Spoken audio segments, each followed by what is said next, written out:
시청자 여러분 안녕하십니까. 화요일 뉴스나우 시작합니다. 국가정보자원관리원 화재로 행정전산망이 멈춘 초유의 사태가 닷새째 계속되고 있습니다. 정부24 등 일부 서비스가 재개됐지만 아직 복구율은 10%를 조금 넘는 수준입니다. 취재기자 연결해서 자세한 내용 알아보겠습니다. 양희력 기자, 복구 상황 전해주시죠. 네, 오전 10시 기준 복구된 온라인 행정 서비스는 87개입니다. 중단된 시스템이 모두 647개니까 복구율은 13.4%, 10분의 1을 조금 넘어선 수준입니다. 어젯밤 10시 기준 81개가 복구됐으니까 지금까지 6개 서비스가 추가로 정상화된 겁니다. 아직 복구가 필요한 행정 서비스는 560개에 이릅니다. 정부가 복구에 안간힘을 쏟고는 있지만 사태의 중요성을 생각하면 복구가 더딘 상황입니다. 정부는 시스템 중요도에 따라 1에서 4등급까지 행정 서비스 등급을 매기고 있는데 가장 중요한 1등급은 현재 36개 가운데 58.3%인 21개가 복구됐고 2등급 서비스는 91개 가운데 14개가 복구돼 15.3%의 복구율을 나타내고 있습니다. 네, 정상화되려면 한 달은 걸릴 것으로 예상돼서 국민 불편이 불가피한데 이 복구 작업의 속도를 높이는 방안이 추가로 나온 게 있습니까? 네, 오전에 중앙재난안전대책본부 회의에서 윤호중 중대본부장 모두 발언이 있었습니다. 무엇보다 중요한 건 복구 속도를 높이는 거라며 속도감 있게 복구를 앞당기도록 최선을 다하겠다고 전했지만 구체적인 방법을 언급하진 않았습니다. 다만 이번 화재로 서비스가 중단된 647개 시스템 목록을 오늘 안에 국민께 공개하고 각 시스템의 복구 상황을 투명하게 밝히겠다고 말했습니다. 이 같은 전면 공개가 늦어진 이유도 함께 밝혔는데요. 한번 들어보겠습니다. 전산 시스템이 이번 화재 사고로 함께 소실이 됐습니다. 직원들이 가지고 있는 자료, 그다음에 기억 이런 것들을 전부 동원해서 이 리스트를 복원하고 이와 함께 정부는 시스템 장애를 틈타 발생할 수 있는 전화금융 사기와 스미싱 범죄가 예상된다며 주의를 당부했습니다. 여기서 스미싱은 악성 앱 주소를 포함한 문자를 대량으로 보내 이용자가 해당 앱을 설치하거나 전화하도록 유도해 금융정보나 개인정보를 탈취하는 수법을 말합니다. 행안부는 정부 시스템 장애 관련 안내 알림에서 인터넷 주소, 그러니까 URL이 포함된 문자나 사회관계망 서비스 안내 문자를 발송하지 않는다며 만약 스미싱 의심 문자를 받았거나 문자에 적힌 인터넷 주소를 클릭해 악성 앱 감염이 의심되는 경우 24시간 무료로 운영하는 한국인터넷진흥원 118 상담센터로 신고하고 상담하라고 안내했습니다. 지금까지 행정안전부에서 YTN 양희력입니다. 국가정보자원관리원 화재로 중단됐던 우체국 신선식품 배송과 착불소포 서비스가 오늘부터 재개됐습니다. 우체국 금융부터 우편, 소포, 국제우편에 이어서 크고 작은 서비스들도 조금씩 일상으로 돌아오고 있는데요. 추석 대목을 앞두고 서비스가 중단된 우체국 쇼핑 입점 업체들의 피해는 120억 원이 넘을 것으로 추산돼 우체국이 직접 구매 지원에 나섭니다. 우체국 현장에 나가 있는 취재기자 연결합니다. 박기환 기자. 네, 서울 영등포 우체국입니다. 네, 어제는 복구되지 않은 서비스가 많아서 불편을 겪어야 했는데 오늘 상황은 어떻습니까? 네, 이곳 우체국에는 추석을 앞두고 우편과 소포를 붙이려는 사람들의 발길이 계속 이어지고 있습니다. 제가 어제도 이곳저곳 우체국을 둘러봤는데요. 일단 우편과 소포 서비스가 재개된 덕에 우려했던 혼란이 빚어지지는 않았습니다. 다만 어제까지는 신선식품 배송과 착불소포 그리고 귀중품을 보내는 안심소포 등이 중단돼 일부 시민들은 추석 선물을 붙이지 못하고 발길을 돌려야만 했습니다. 하지만 오늘부터 신선식품 배송을 비롯해 착불, 안심소포가 모두 재개됐습니다. 앞서 국민생활과 밀접한 우편과 소포부터 처리하겠다며 접수를 미뤄뒀는데 연휴 전에 소포 접수가 다시 시작돼 일단 한시름 놓은 셈입니다. 다만 앞서 수기로 접수한 소포 배송이 지연될 수 있어서 지연 가능성에 동의해야만 신선식품 배송 접수가 가능합니다. 또 어제 현금으로만 할 수 있었던 소포 상자 결제도 이제는 카드로 구매할 수 있습니다. 이와 함께 간편 사전 접수도 재개되면서 창구 이용자가 주소를 수기로 다시 작성해야 하는 불편도 해소됐습니다. 하지만 여전히 안 되는 서비스도 많습니다. 미국으로 보내는 특급 우편과 우체국 쇼핑은 아직 이용할 수 없고요. 계약 등기 등 인터넷이나 모바일을 통한 서비스도 복구되려면 조금 더 시간이 필요한 상황입니다. 이런 가운데 우정사업본부는 우체국 쇼핑이 중단되면서 피해를 본 입점업체들에 대한 지원책도 내놨습니다. 이번 전산망 마비로 우체국 쇼핑에 입점한 소상공인 2,400곳이 126억 원가량의 매출 피해를 본 것으로 추산됐는데요. 먼저 피해 신고센터를 통해서 정확한 피해 현황을 확인한 뒤 식품 등 판매가 시급한 곳을 선정해 최대 11억 원 규모의 상품을 직접 구매한다는 방침입니다. 또 추석 이후에도 이곳 입점업체들로부터 22억 원 규모의 우체국 자체 홍보용 물품을 구매할 예정입니다. 지금까지 서울 영등포 우체국에서 YTN 박견입니다. 이번 화재로 어려웠던 부동산 거래 온라인 신고가 오후 1시부터 재개됩니다. 국토교통부는 오늘 오후 1시부터 부동산 매매와 임대차 계약 신고 모두 온라인으로 다시 가능해진다고 밝혔습니다. 다만 토지만 거래 신고하는 경우에는 부동산 종합공부 시스템의 토지대장 정보와의 연계가 어려워 지자체 방문을 통한 신고 접수가 필요합니다. 국토부는 지자체와 협의해서 이번 사고로 인한 신고 지연의 경우에는 과태료 부과 등 피해가 없도록 조치할 계획이라고 강조했습니다. 해양경찰청은 이번 화재로 장애가 발생했던 내부 업무 포털과 대민 서비스 등이 모두 정상화됐다고 밝혔습니다. 해경은 정부 행정전자서명인증센터 등의 서비스가 복구되면서 로그인이 되지 않던 해경 내부 업무 포털 접속이 가능해졌다고 설명했습니다. 또 수상레저 종합정보 시스템이나 어선 입출항 신고 체계와 같은 대민 서비스도 복구됐으며 상황실과 경비함정 등 주요 임무 수행 역시 차질 없이 정상 작동하고 있다고 덧붙였습니다. 경찰이 국가정보자원관리원에 대한 4차 합동감식에 들어갔습니다. CCTV 분석과 정밀 감식 등을 통해 정확한 화재 원인 규명에 나설 계획인데 현장 작업자 5명을 추가로 소환해 조사를 마쳤습니다. 취재기자 연결해서 자세한 상황 알아보겠습니다. 오승훈 기자. 네, 국가정보자원관리원 화재 현장에 나와 있습니다. 네, 오늘도 합동감식이 진행되고 있다고요? 네, 그렇습니다. 경찰은 국가정보자원관리원 화재와 관련해 오늘 오전 10시쯤부터 4차 합동감식에 들어갔습니다. 예정된 시간은 10시 반쯤이었는데 대전경찰청 과학수사대 인원들과 국립과학수사연구원 감식반 인원들이 예정보다 조금 일찍 도착해 배터리를 살펴봤습니다.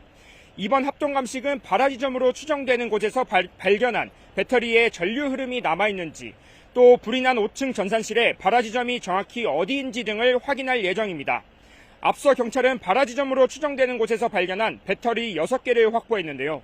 안정화 작업을 진행해 왔고 안정화 작업이 끝난 배터리 3개를 국과수 대전과학수사연구소에 감정을 의뢰한 상태입니다. 나머지 배터리 3개도 오늘 합동감식을 통해 안정화 작업 완료 여부를 판단한 뒤 대전과학수사연구소로 보낼 방침입니다.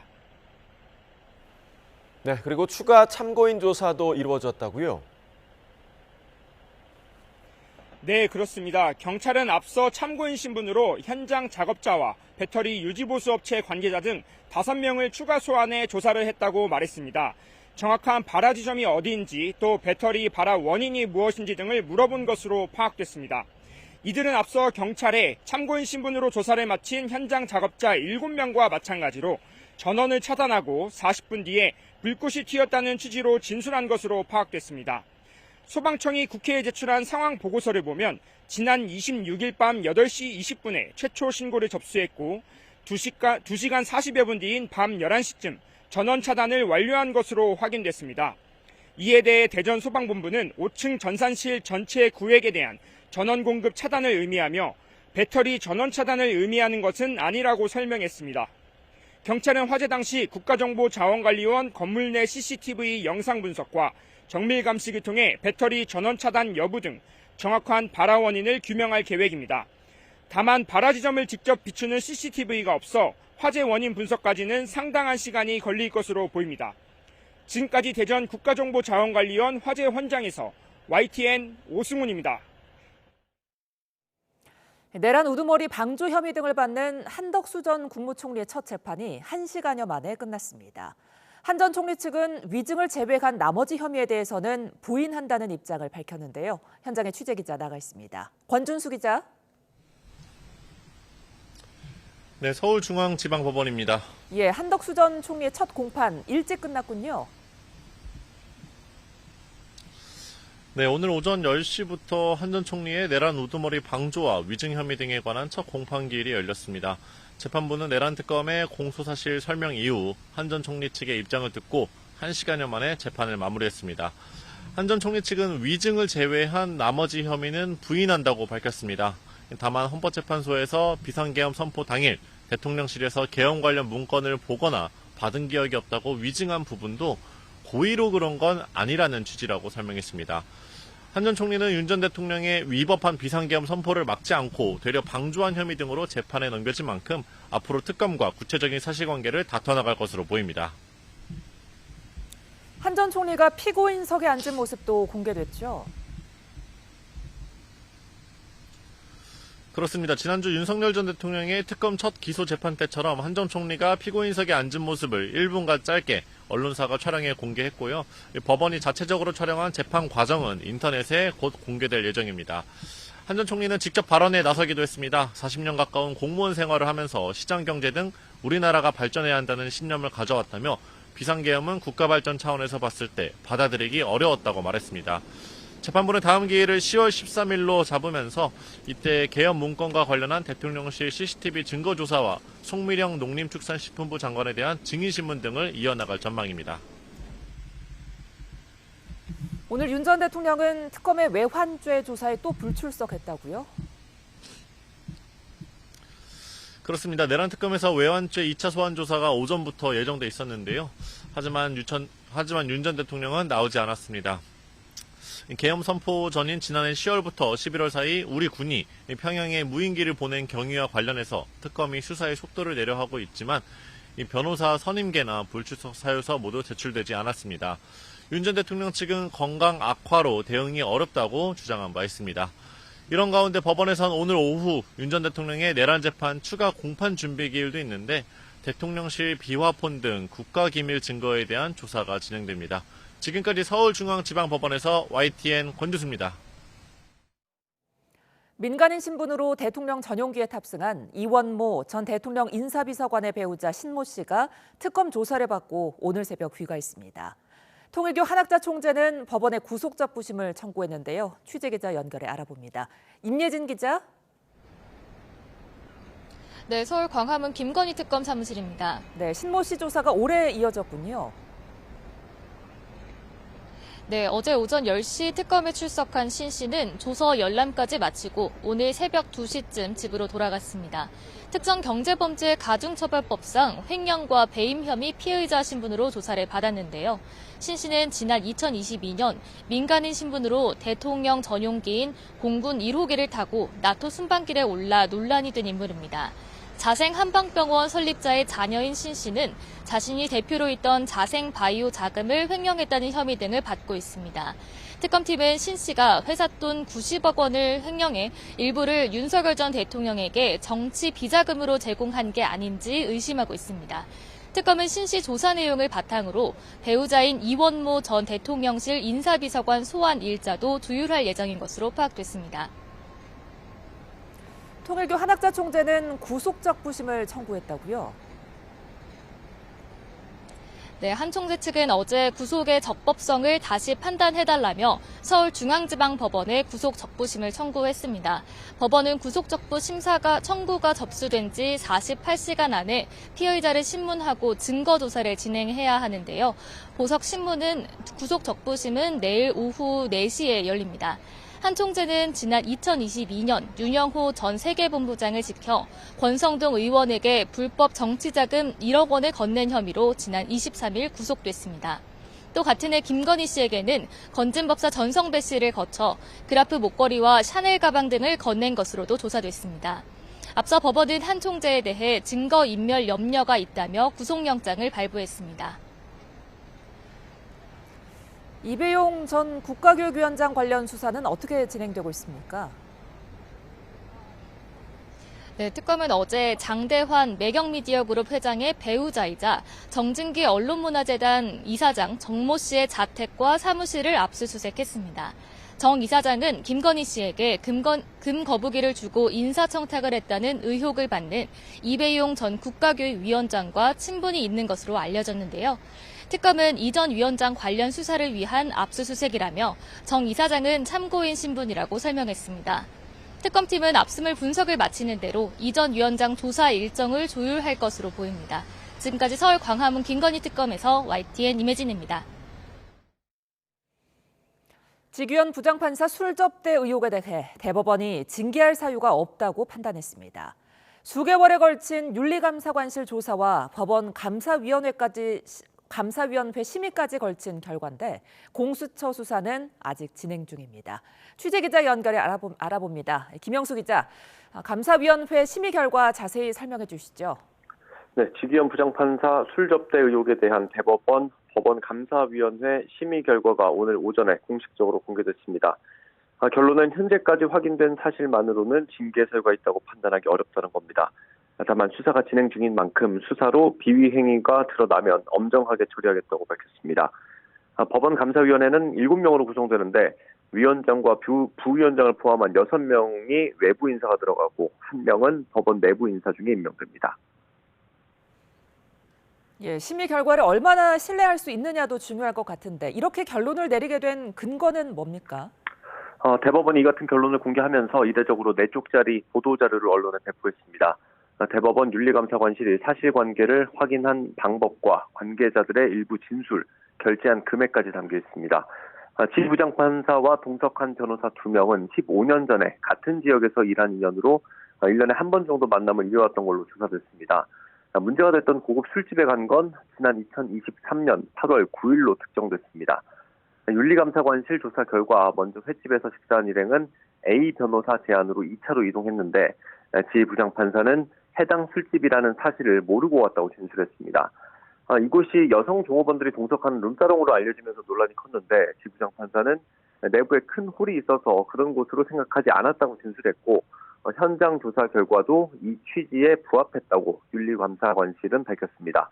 이후 지 부장판사는 한두 잔 정도 술을 마신 뒤 자리를 떴고 당시에는 여성 종업원이 있지 않았다고도 덧붙였습니다.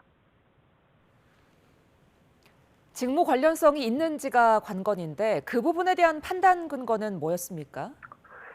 술자리에 동석한 변호사 모두 당시 지규현 부장판사 재판부에서 진행하는 사건이 없었다고 윤리감사관실이 확인했습니다.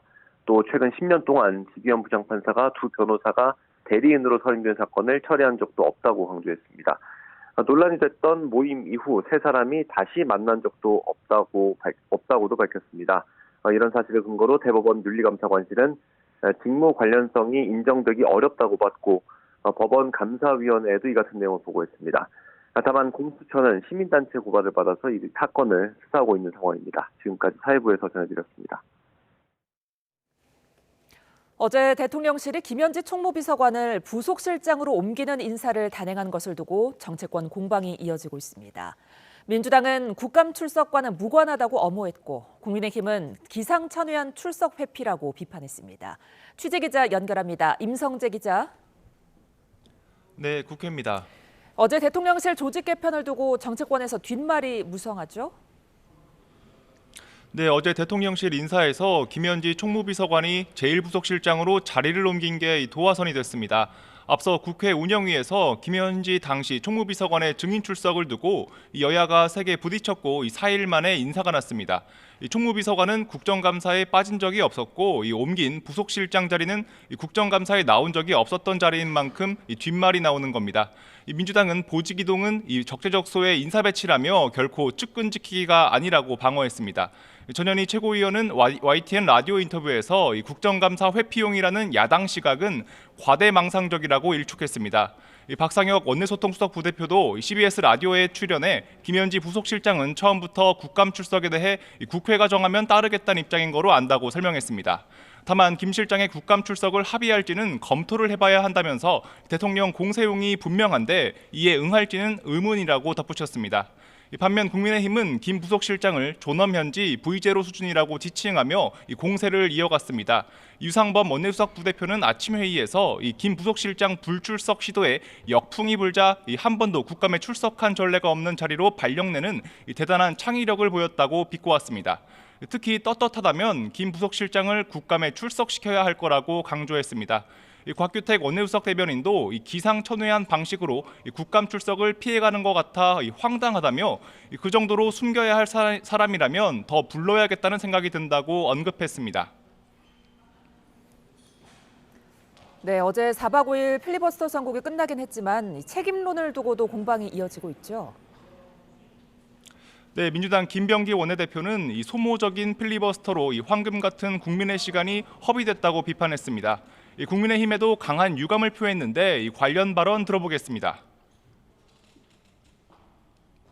민생경제의 골든타임을 소모적인 필리버스터로 허비한 점은 정말 안타깝고 유감입니다. 어젯밤 SNS에 형식적인 필리버스터 남발을 방지하겠다고 예고한 만큼 관련 입법에 착수할 수 있다는 관측도 나오는데요.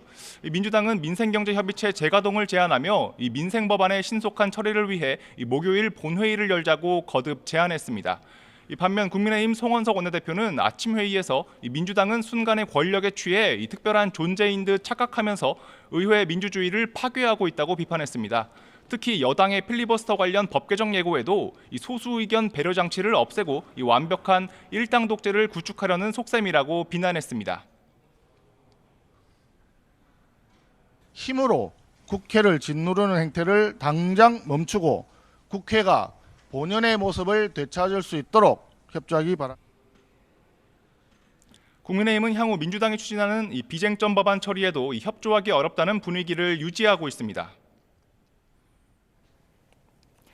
예, 오후에는 민주당 주도로 열리는 조희대 청문회가 주목되죠.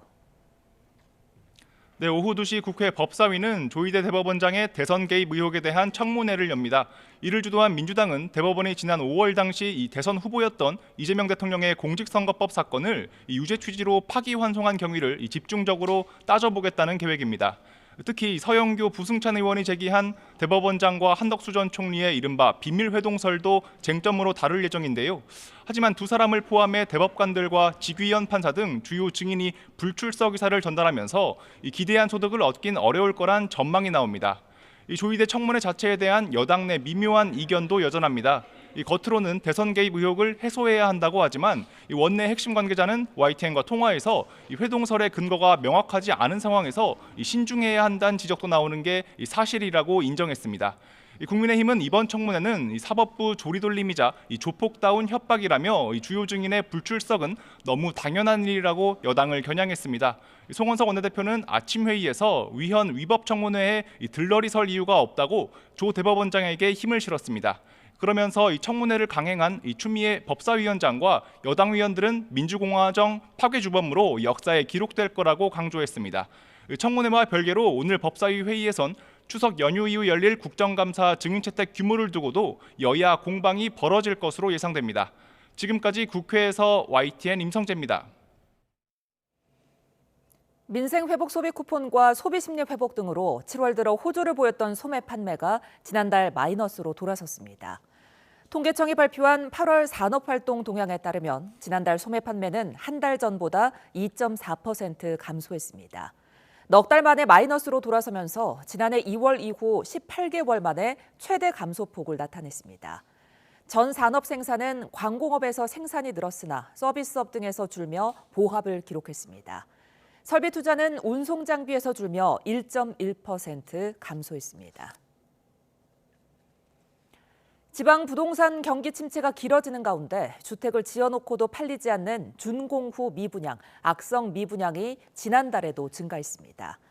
국토교통부는 오늘 8월 주택 통계를 공표하면서 준공후 미분양 주택이 27,584가구로 지난 7월 대비 1.9% 증가했다고 밝혔습니다.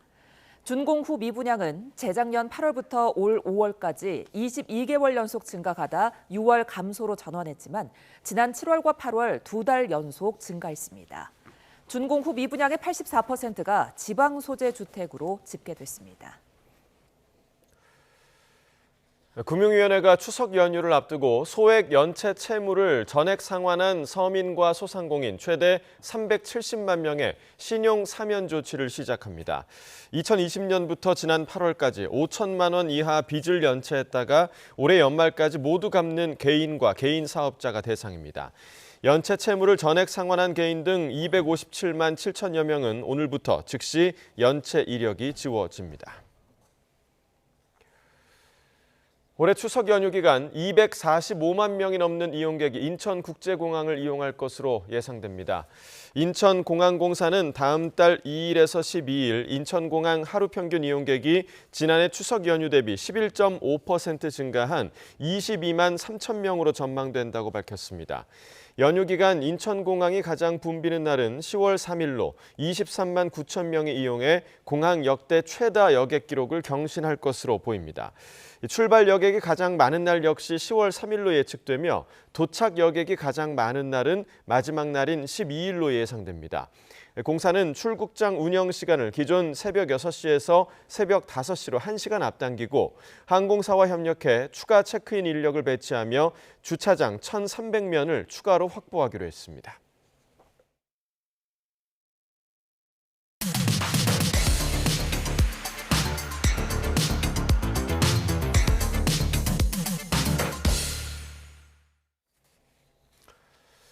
각이 살아있는 정치평론 시사정각 시작합니다. 오늘도 각이서는 두 분을 모셨습니다. 김상일 정치평론가, 최진영 변호사와 이야기 나누겠습니다. 어서 오십시오. 네, 안녕하십니까. 네, 잠시 후 국회에서 조희대 대법원장의 청문회가 열립니다. 조희대 대법원장이 없는 청문회가 될 가능성이 큰 상황에서 야당은 김현지 부속실장의 국정감사 출석을 요구하고 있습니다. 관련 영상 먼저 보시고 이야기 나누겠습니다.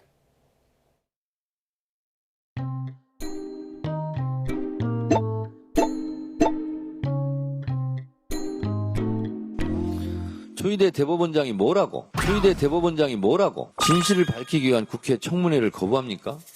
대법원장이 도대체 얼마나 힘이 세길래? 사법부를 굴복시키고 권력을 연장하려는 사법 인질극에 불과합니다. 대통령 한 사람의 범죄를 세탁하기 위해서 저는 이것이 바로 내란이라고 생각합니다.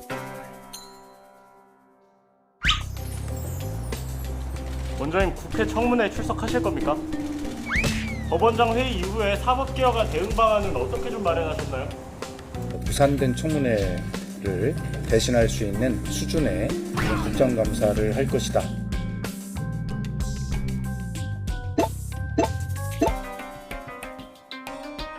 우리 김현지 비서관은 존엄입니까? 절대 불러서는 안 되는 존엄한 존재입니까?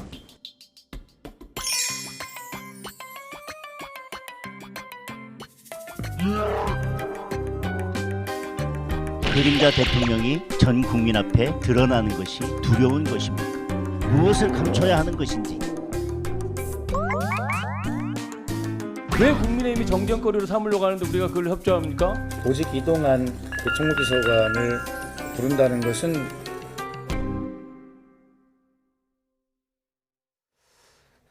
자, 먼저 잠시 후에 열릴 조희대 대법원장 청문회 이야기를 먼저 좀 나눠보겠습니다. 일단 조희대 대법원장이 불출석 의견서에 법관의 재판 독립을 보장한 헌법 103조에 부합하지 않는다라는 걸 이유로 들었고, 오늘 뭐 대법원장뿐만 아니라 다른 그 대법관들 그리고 직위원 부장판사도 모두 출석하지 않을 예정이라고 하더라고요. 네, 맞습니다.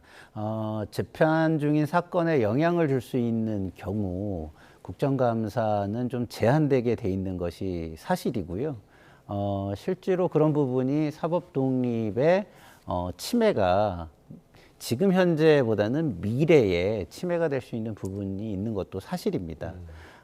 그리고 조희대 대법원장이 선거 개입을 위한 재판을 했다는 의혹과 그로 인해서 국민적인 사법 불신을 야기했다는 부분은 저는 개인적으로 사실이고 그 의혹에 동의합니다만은 그것은 정치적 정무적 판단의 영역이지 법적 판단의 영역이 저는 아니라고 보기 때문에 지금 청문회에서 불러서 이런 이야기를 한다는 것이 맞는 것인지에 대해서는 저는 좀 의문이 있다라고 지속적으로 말씀을 드리고 있고 그리고 좀 이따 논의를 하겠지만 좀 전에 나온 것처럼 김현지 비서관은 전례니까 안 된다라고 한다면 그것을 이중잣대가 되는 조희대는 나와라 라는 것은 안 되는 것이 아닌가 이런 말씀을 드려봅니다. 예. 자, 일단 오늘 청문회와 관련해서는 물음표를 던져주셨고 오늘 뭐 출석하지 않을 것 같습니다. 그러니까 어제 법여권 법사위원들이 오늘 청문회를 열 것인가 이 부분에 대해서 긴급회의를 열긴 했지만 결국은 청문회를 여는 걸로 결론이 낸 것 같거든요. 그러니까 그럼에도 불구하고 강행하는 이유가 좀 어디에 있다고 보십니까? 저는 이렇게 생각합니다. 조금 전에는 그 조희대 없는 조희대 청문회라고 했지만 제가 보기에는 추미애밖에 없는 추미애 청문회라고 부른 것이 맞다라고 생각합니다.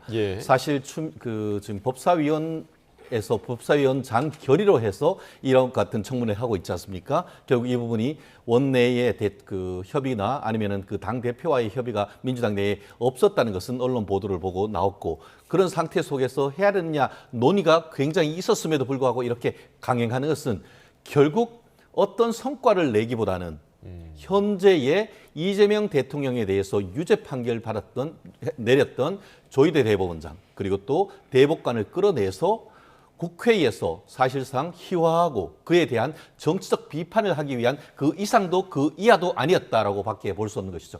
저는 이 사안이 코미디가 아니고 블랙 코미디다라고 생각합니다.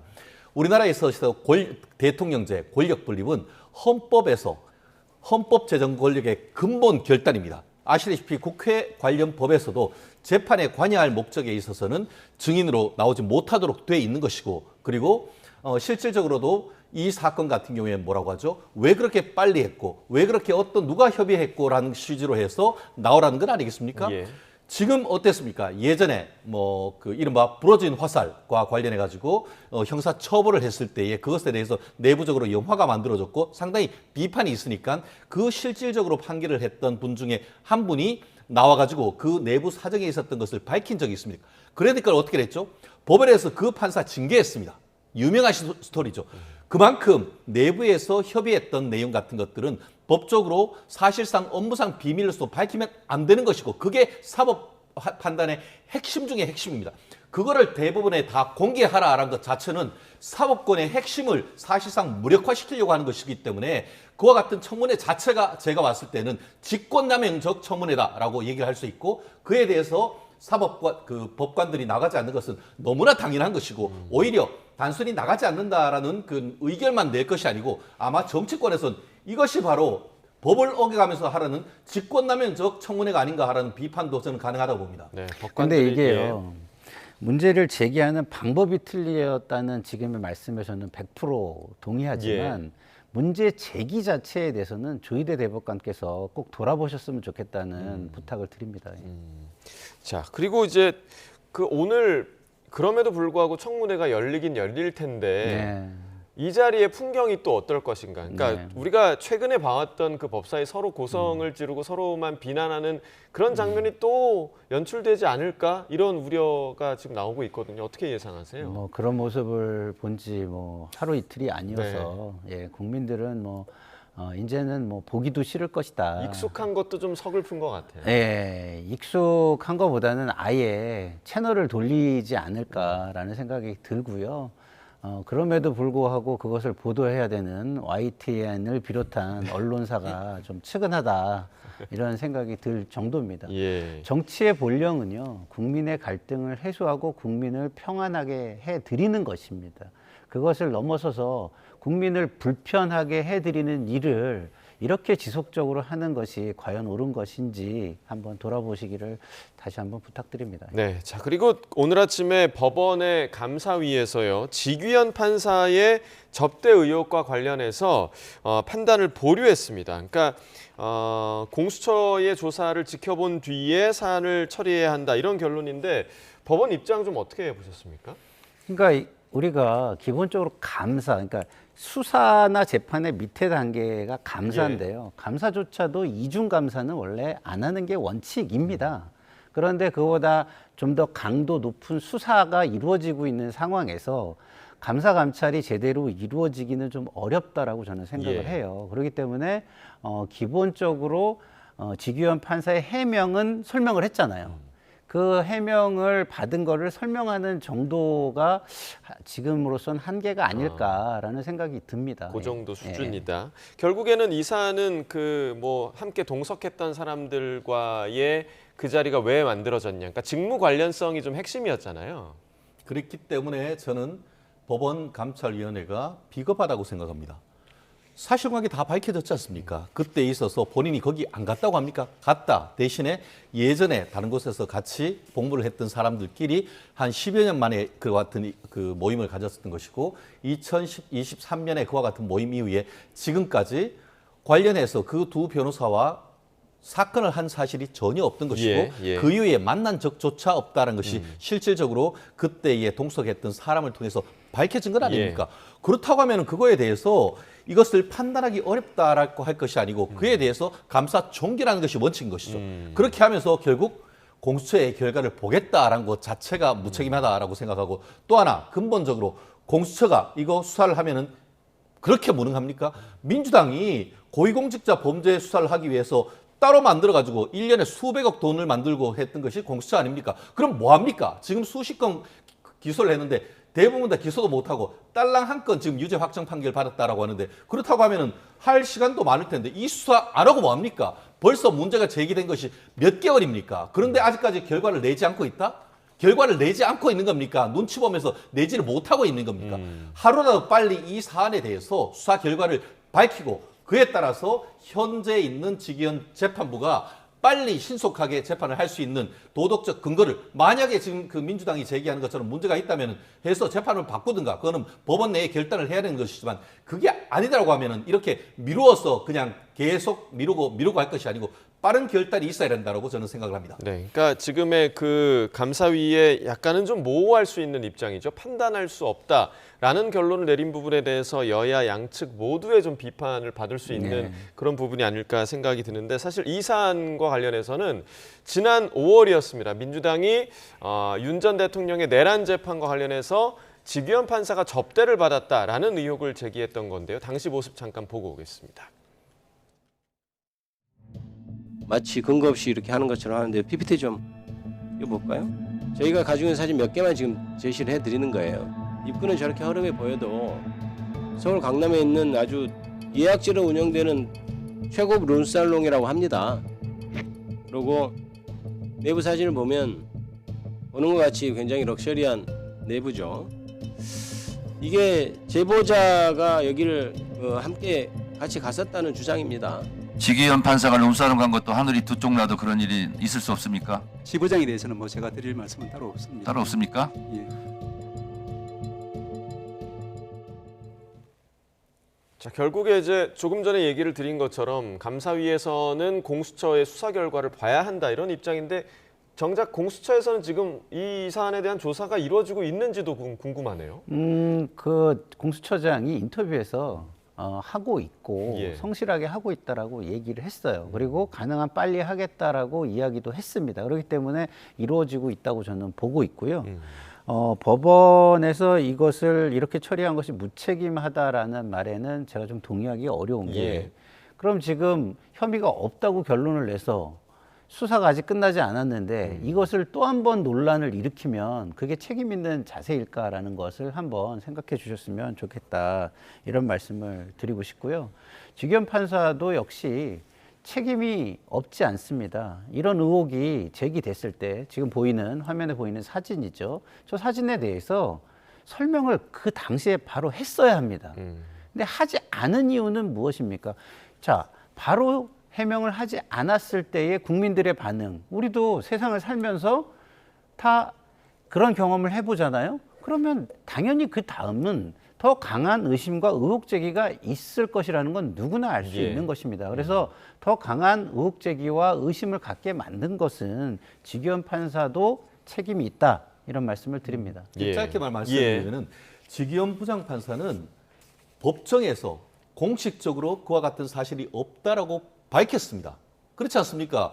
하자마자 바로 합격입니까? 뭐 언론을 통해서 사실 공무원 같은 경우에는 외부에 인터뷰를 하거나 할 때는 다 기관장의 동의를 얻어야 되는 겁니다. 그런데 이런 부분에 특히 실제로 뭐 때문에 그렇습니까? 지난 3월 초 윤석열 대통령에 대한 구속 취소 결정을 했기 때문에 이렇게 타겟으로 해서 지금 민주당이 직위원만 찍어낸다고 하면은 특별재판부도 없어진다라고 하면서 지금 전현희 의원이 얘기하는 건 아니겠습니까?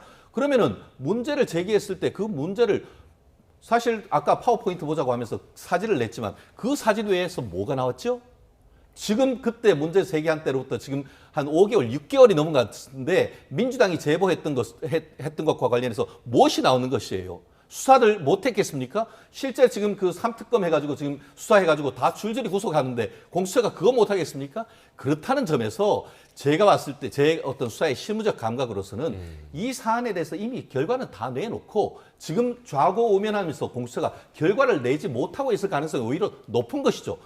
지금 그렇게 할 때입니까? 이것이 정치적으로 문제가 된다고 하면은 더더욱 빠른 시간 내에 결정을 해가지고 정말 직위원 부장판사가 문제가 있는지를 해야 되는 것이고 말씀드린 것처럼 직위원 부장판사도 법정에서 본인은 무고하다라는 것을 공식적으로 얘기를 했습니다. 누가 요즘 접대해 줍니까? 오히려 나는 소재에 삼겹살을 먹는다고 했습니다. 그게 아니라고 한다고 하면은 과연 아닌 것처럼 0.1%라도 그럴 가능성이 있냐? 하늘이 두 쪽이 나라도 그런 가능성이 있냐? 이 식으로 해서 그냥 의문만 제기를 할 것이 아니고 증거를 대십시오. 저는 그렇게 말씀드리고 싶습니다. 증거가 사진이 있잖아요.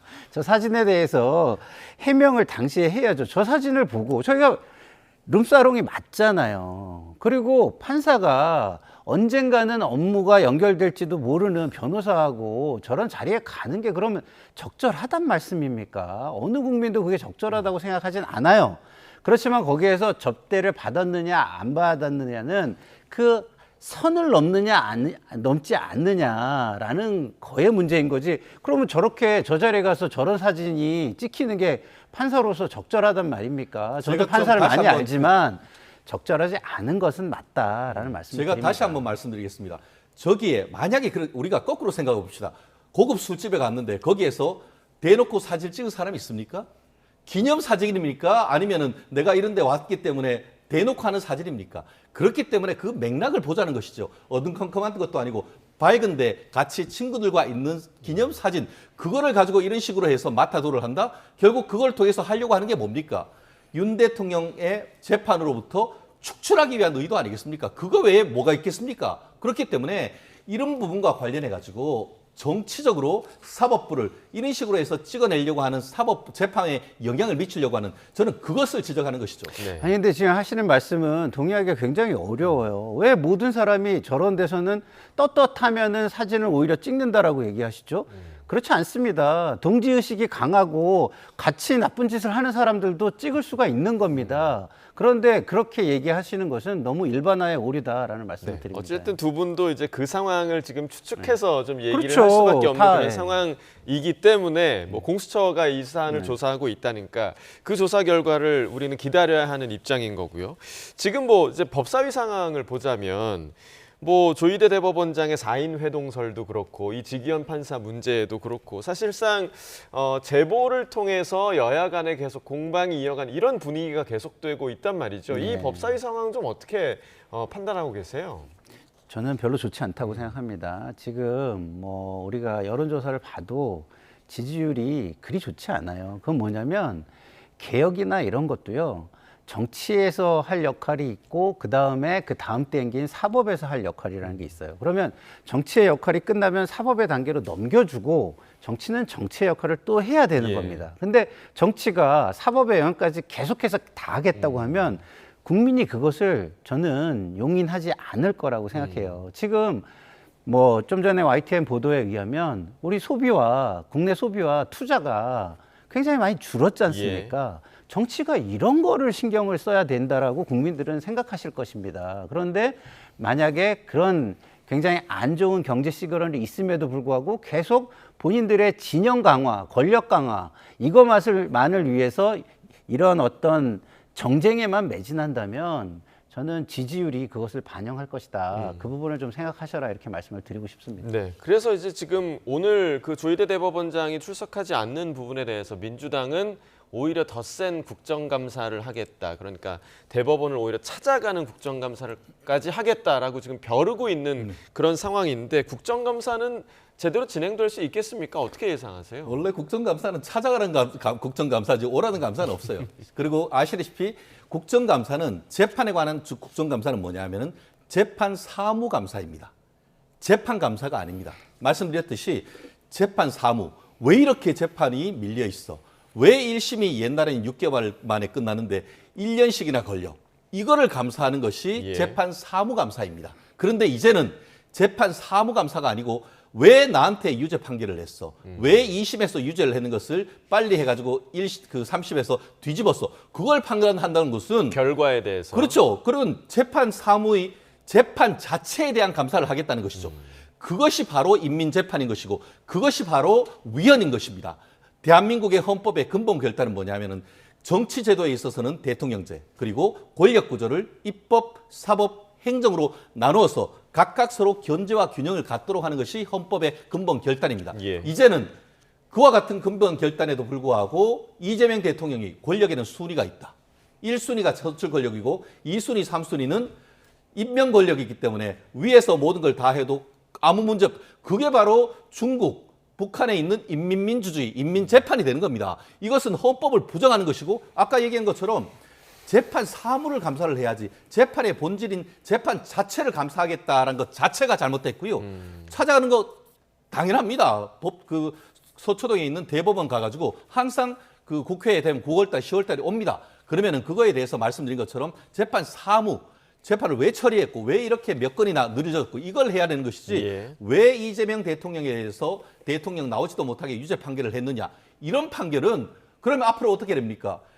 능력 있고 실력 있고 돈 있는 사람 같은 경우에는 그런 식으로 해서 빠져나가고 결국은 유권 무죄, 무권 유죄로 가는 정말 지옥으로 가는 특급 열차란 말씀 저는 정말 두려운 마음에서 드리고 싶습니다. 자, 감사의 대상 자체가 달라질 수 있다라는 우려를 지금 전해주셨고 그리고 이제 그 대법원의 국정감사에서는 대법원장이 인사말 정도 하고 이석을 하는 거에 지금까지의 관례로 알려졌는데 만약에 조희대 대법원장이 인사말을 하러 나왔을 때 그러면 민주당 또 법여권 의원들이 그냥 보낼 수 있을 것이냐, 그 자리가 청문회 자리가 될 것이 아니냐, 뭐 이런 예상 어떻게 좀 보세요? 뭐 그럴 가능성이 저는 높다고 보는데요.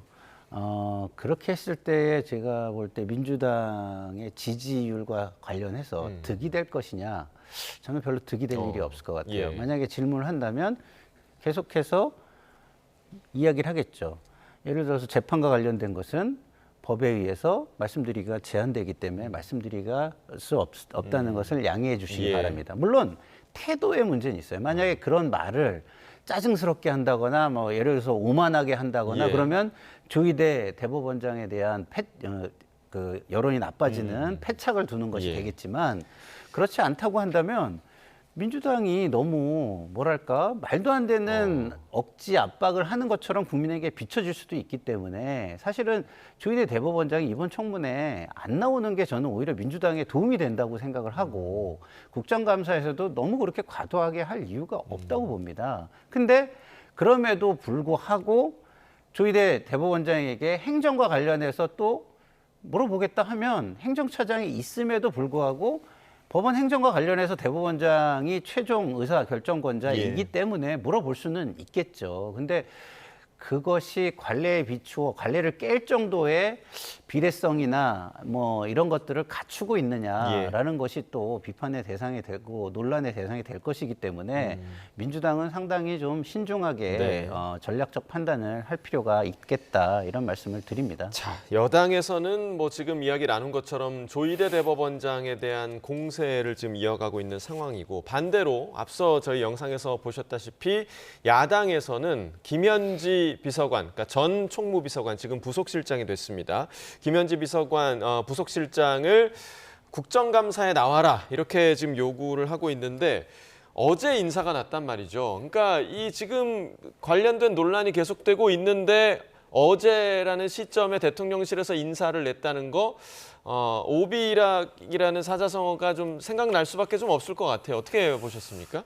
민주당의 말씀으로 빌려서 말하자면 숨기는 자가 범인이다. 뭐 이런 얘기가 있지 않습니까?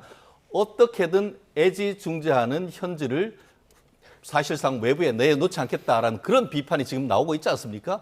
이재명 대통령이 정말 애지중지하는 분 아니겠습니까? 사실 용산 대통령실에서 살림을 총괄하는 사람이 총무비서관 아닙니까? 예. 그리고 대한민국 지금 그 매년 9월, 10월 정기국회가 되면은 대통령실을 견제하는 가장 중대한 그 일로서 국정감사를 하면서 그때 총무비서관을 국회로 부릅니다. 그것은 국민의힘이라면 누구나 다 알고 있습니다. 예. 그 과정 속에서 사실 그 박근혜 전 대통령 때의 총무비서관, 또 윤 정부에서의 총무비서관 이런 분들도 다 국회에 나왔죠. 그런데 그것이 국회의 어떻게 보면 국회의 관리다, 사실상 불문법이다라고 했더니만 꼭 그래야 되느냐? 왜 그 관행이 다 지켜져야 되느냐? 강훈식 비서실장만 나가면 되는 것이라고 하면서 계속 버티더니만 이제 정작 나오기 바로 일보 직전에 인사이동을 해버렸네. 이런 게 결국은 어떻게든 지금 김현지 총무비서관을 그 국회에 나오지 않도록 하기 위한 것 외에는 달리 어떻게 설명하죠? 예. 결국 그러면서 다른 것으로 보내는 것도 아니고 더 지극하게 어떻게 보면은 이재명 대통령과 더 지근거리에 갈 수 있는 1부속실. 아시다시피 1부속실은 대통령의 어떤 개인적인 신상, 2부속실 같은 경우에는 그 영부인과 영부인, 가족들에 예. 대한 관리 아니겠습니까? 오히려 지근거리, 물리적 거리로서는 김현지 비서관을 이 대통령에게 훨씬 더 가깝도록 해서 권력의 물리적 거리에서 더 높은 수준으로 올려버린 이런 상황이라고 한다고 하면은 사실상 야당을 존중하거나 국민을 존중하는 태도가 있는지에 대해서는 국민들이 비판할 수밖에 없는 것이죠. 그렇기 때문에 이 과정에서 어떻게 했죠? 지금 김현지 비서관은 국회에서 의결하면은 저 그에 따르겠습니다 했는데 오늘 직전에 제가 봤더니만 민주당 발로 김현지 비서관 국회 안 부른다는 보도가 방금 제가 확인을 했습니다.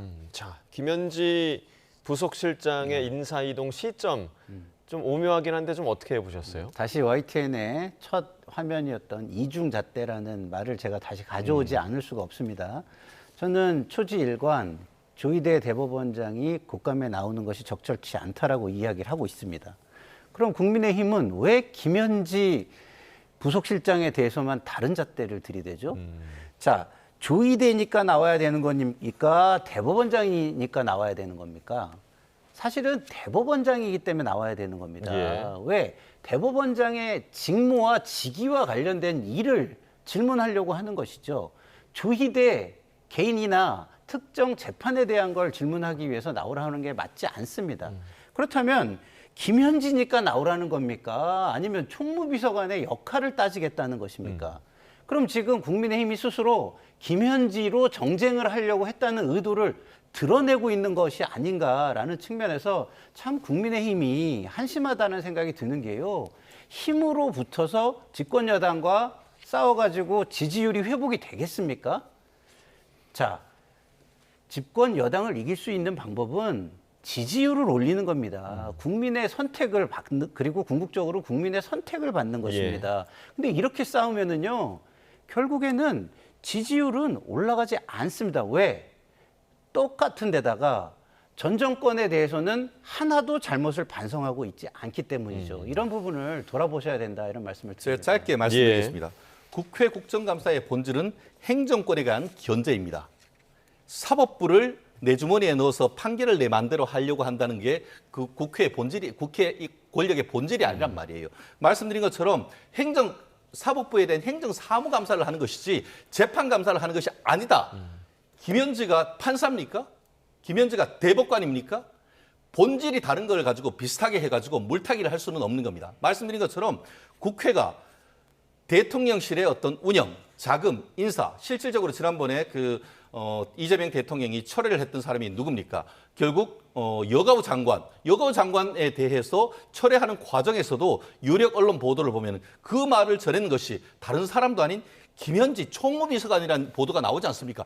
그런 부분에 있어서 과연 그것이 적법한 인사 통지이냐 이런 부분을 묻겠다라고 하는데 그것을 사법부의 독립이 있는 그런 것과 동치해서 얘기한다는 것은 전 언어 도단이라고 생각합니다. 제가 이거 반론을 안 드릴 수가 예. 없는 부분이라.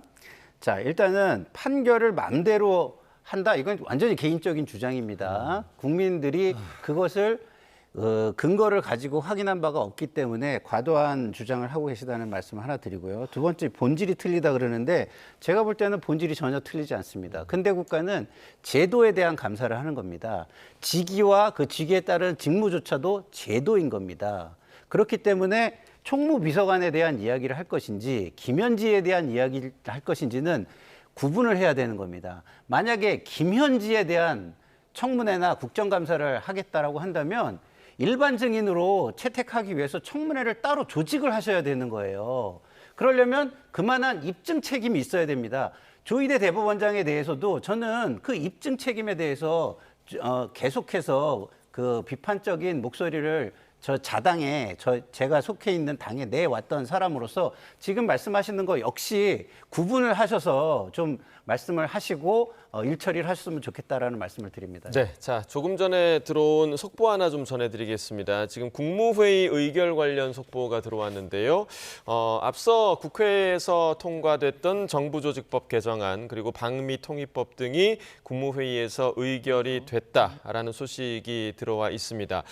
정부조직법 같은 경우는 검찰청 폐지 때문에 더 주목을 받았던 개정안이었고요. 그리고 방미통일법은 그동안 있었던 방송통신위원회가 폐지되는 부분 그리고 이진숙 위원장이 면직되는 부분 때문에 더 주목받았던 부분인데 이로써 이제 검찰청 폐지 그리고 방통위 폐지 그리고 이진숙 위원장의 자동 면직이 결정이 되게 됐습니다.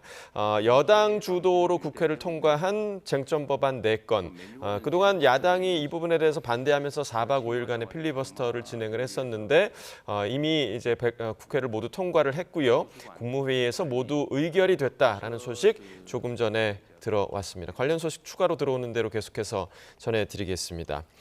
자, 저희가 이제 김현지 부속실장과 관련한 이야기를 나누고 있었는데, 자 이쯤 되면 잘 이 부분에 대한 정보가 많지 않으신 분들은 도대체 김현지 부속실장이 어떤 인물이길래 하는 궁금증을 키울 수밖에 없는 상황입니다. 정치권에서는 김현지 부속실장에 대해서 이런 이야기들도 나오고 있는데요. 함께 들어보겠습니다. 이 정도로 숨길 뭐가 있구나 라고 증명을 해버렸어요. 이번에 이 인사 개편으로 인해 가지고 김현지 총무비서관이 숨은 실세는 맞는데 도대체 그 법화 내역도 알고 있을 거고 이재명 대통령이나 김혜경 여사에 대한 비밀을 많이 알고 있기 때문에 이렇게 온 그 여당 모든 인사들이 나서서 철통 방어를 지금 하고 있는 이 자체는 숨은 정권 실세 맞다라고 본인들이 인정했고 자인하는 꼴이 되었다. 결국에는 이런 것들이 대통령의 몰락의 시발점이 되거든요. 김현지 비서관이 좀 상냥한 편이에요. 상냥한? 친절하고 다른 사람들하고도 잘 지내고 제가 김현지 비서관하고 일하면서 가장 편했던 것은 이분이 이 어떤 조직 내 레드팀 역할을 확실히 하시는 분이에요. 저희끼리는 막 제초제라고 놀리기도 하는데 뭐 청탁도 들어오고 정치 자금 문제 이런 부분 관련해서 굉장히 깔끔하게 원칙대로 법대로 처리하셔서 사실 일하기는 굉장히 편했습니다. 그거 나오셔야 되겠네요. 네, 그래서 뭐 큰 문제 없습니다.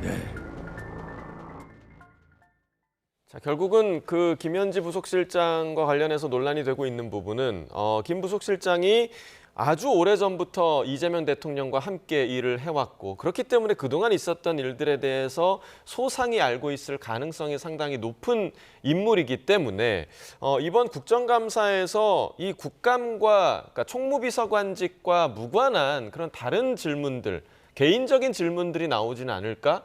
이런 우려도 좀 나오고 있는 부분이거든요. 뭐 민주당은 어떤 회의를 할 때 전혀 관계없는 일을 굉장히 많이 했는데 말씀드린 것처럼 이 관계 없을까요? 지금 말씀하신 것처럼 김현지 지금 현재 그 부속실 실장 같은 경우에는 이재명 대통령이 변호사로서 성남에서 변호사를 할 때부터 같은 인연이 있었던 건 아니겠습니까? 그러면서 성남시 그리고 경기지사 나중에는 이제 그 본인이 인천 계양구 국회의원 할 때도 보좌관으로 활동을 했고 아마 많은 분들이 기억하실 겁니다.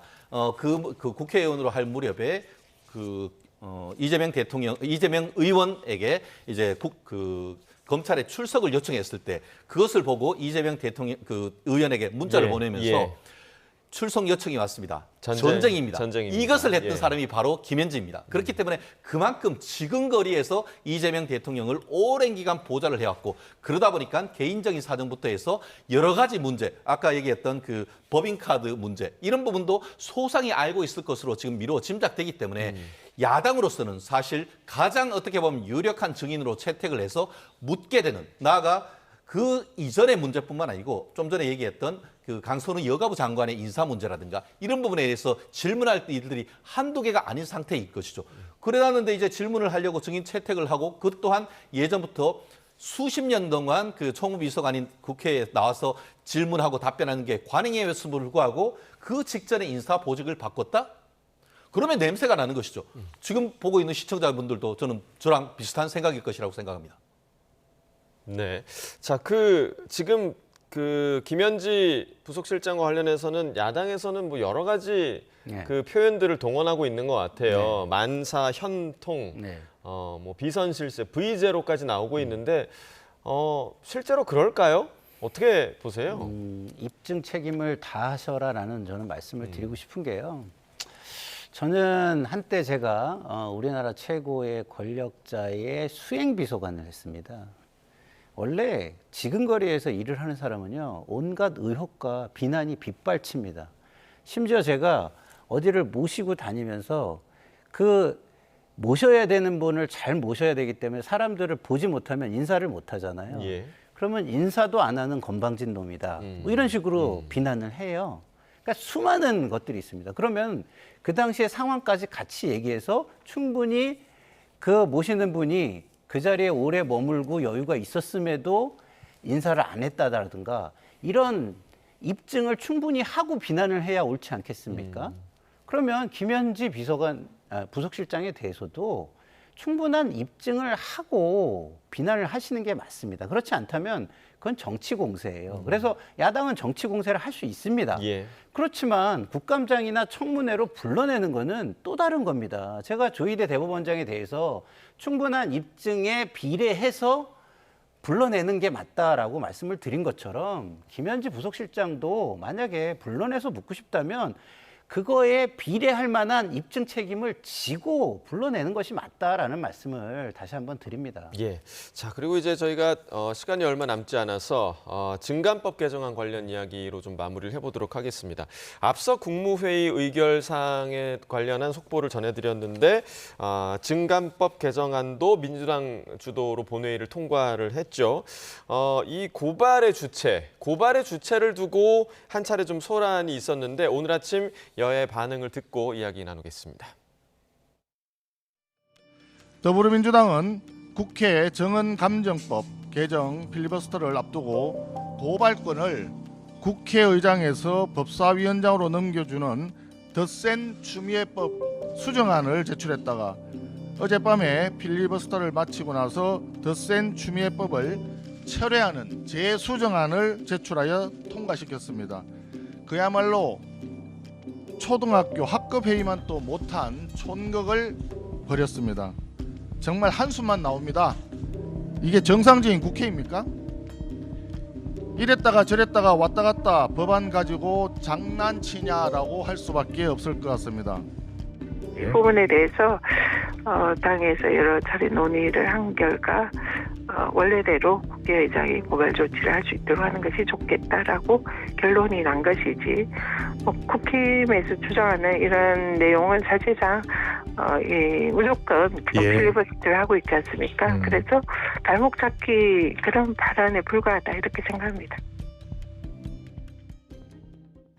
네, 증언감정법의 내용 자체가 만약에 이제 국회에서 증언 위증을 하게 되면 이 부분에 대해서 고발을 할 수 있도록 한 건데 이 고발의 주체를 국회의장으로 할 것이냐 법사위원장으로 할 것이냐 이 부분이 약간 왔다 갔다 해서 마지막 결론은 국회의장으로 결론이 난 거잖아요. 이 부분은 왜 혼란이 있었던 겁니까? 민주당 쪽에서. 다시 한번 말씀을 드리면 원래 모든 상임위와 본회의는요. 그 위원회의 의결로 위증하는 자를 고발하게 돼 있습니다. 다시 말해서 추미애 위원장이 법사위 사안이면은 그 위원장이 고발을 할 수 있어요. 근데 지금 논란이 되는 건 뭐냐면 특위처럼 이렇게 한때 있다가 없어지는 위원회들이 있잖아요. 그러면 이 위원회들에서 위증을 했을 경우에 그 특위는 기한이 있는데 지나버리면 누가 고발을 할 것이냐 이 문제인 겁니다. 예. 그러면 이것은 기본적으로는 국회의장이 고발하는 게 맞는 것입니다. 왜냐하면 그 위원회의 위원장이 법사위원장은 아니기 때문이죠. 그래서 그런 부분에 대해서 민주당이 지금 현재 위원장이 민주당 위원장인 위원회로 이제 지정을 한 것인데 국회의장도 사실은 민주당 출신이긴 합니다만 당적을 벗어나서 중립적인 입장을 취하게 돼 있죠. 그런데 국회의장이 이거는 일반적인 경우에 맞지 않다라고 문제를 지적하게 된 것이고 그것에 대해서 의총을 통해서 그래 이거 우리가 생각하지 못했는데 이거는 그런 것이 맞겠다라고 생각을 해서 다시 재수정을 한 것으로 이해하시면 되겠습니다. 국회의장으로 하는 게 맞다라는 결론을 내린 것이고 이 부분에 대해서 좀 어떻게 바라보셨어요? 추미애와 우원식의 권력 다툼 속에서 법이 코미디로 전락했다. 이렇게 저는 한 줄로 표현을 하고 싶습니다. 추미애에 의한, 추미애를 위한 이번 청문회라 그런 얘기를 하고 있는데 결국 이 또한 추미애 법사위원장이 본인의 권한을 강화하려고 하는 과정에서 그것이 스르륵 통과되나 싶었는데 그게 지금 결국 최종적으로 우원식 국회의장에게 스크리닝 당한 걸 아니겠습니까? 지금 말씀하신 거에 저는 전적으로 공감합니다. 근데 기본적으로 이제 어떤 외부적으로 기관에 그 고소 고발을 하려고 하면은 국회의장이 하는 것이 그 국회에 고발을 한다는 취지에 맞죠. 그렇기 때문에 지나치게 지금 이 사안에 있어서 추미애 지금 의원께서 본인의 권한을 강화하려다가 조금 좀 삐끗했는 사안이 아닌가 생각합니다. 이건 이제 시청자들이 오해를 할 수 있으니까 좀 바로잡아야 되는데 추미애 위원장이 인터뷰를 했어요. 자기는 이거 전혀 몰랐다. 그리고 이 법안이 국회에서 증감법이 운영이 소관 법안입니다. 그렇기 때문에 법사위 사안이 아니기 때문에 추미애 위원장이 욕심을 내서 일어난 일이다라고 하는 건 제가 볼 때는 최 변호사님의 오해다 이렇게 말씀을 드립니다. 알겠습니다. 자, 어찌됐든 결론적으로 고발의 주체는 국회의장으로 돌아왔다. 원칙으로 돌아왔다. 이런 결론을 낼 수 있을 것 같습니다. 김상일 정치평론가 최진영 변호사와 이야기 나눠봤습니다. 두 분 말씀 고맙습니다. 네.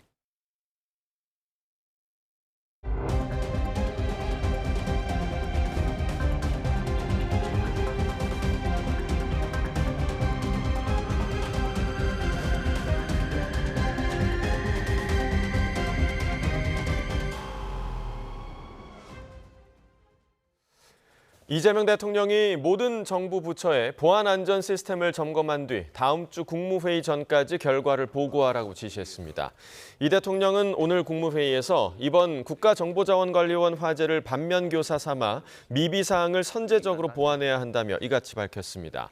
또 조속한 시스템 정상화와 혼란 최소화를 강조하며 행정망 공백을 악용한 해킹이나 피싱 등 범죄 예방에도 힘써달라고 주문했습니다.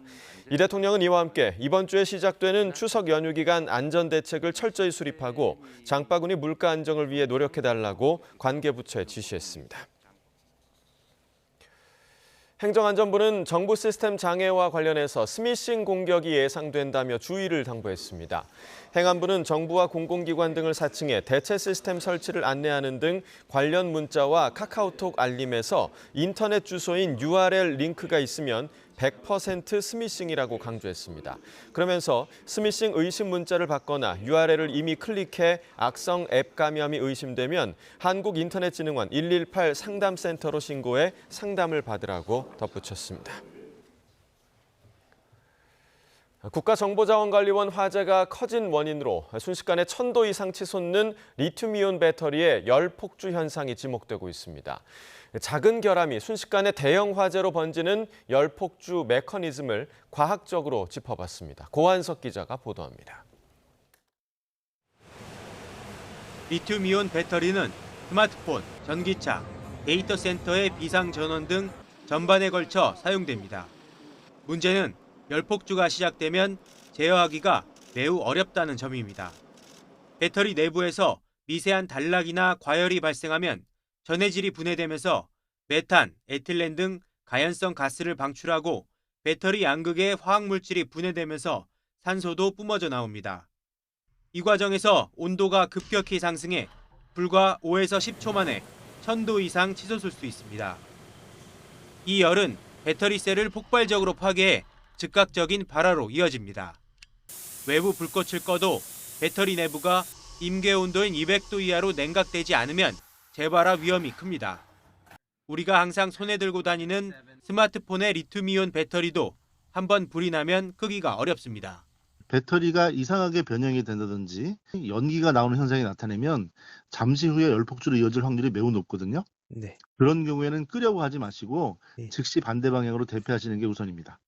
데이터 센터의 경우 수천 개의 배터리 셀이 밀집된 환경이어서 대형 화재로 번질 가능성이 큽니다. 전문가들은 데이터 센터 화재를 막기 위해 실시간 온도 가스 감지 센서를 구축하고 배터리 간 간격을 확보하는 등 화재 예방 시설을 강화하는 것이 시급하다고 지적합니다.